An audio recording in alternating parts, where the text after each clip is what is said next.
যখন কোনো মুসলমান নারী অথবা পুরুষ হাত উঠাক অথবা না উঠাক, মাস্ক কোটে রিক্সা ধরে আছে, অজু থাক অথবা না থাক, মাথায় কাপড় থাক অথবা না থাক, যখন আল্লাহর সাথে কথা বলে, আল্লাহ আমার এটা দাও, আল্লাহ আমার সেটা দাও, যতক্ষণ কথা বলে ততক্ষণ একটা ফরজ ইবাদত করার মতো একটা ইবাদতের সওয়াব তার আমলনামায় লেখা হবে।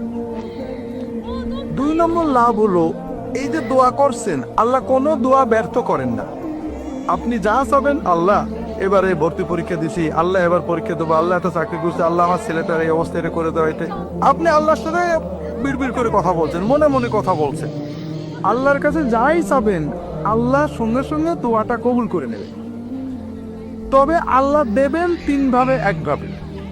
হয় যেটা চাইছেন ওইটা দেবেন, নইলে আপনার একটা বিপদ কাটিয়ে দেবেন, নইলে আল্লাহ আখিরাতে জান্নাতে আপনার জন্য সব জমা করে রাখবেন। লস নেই।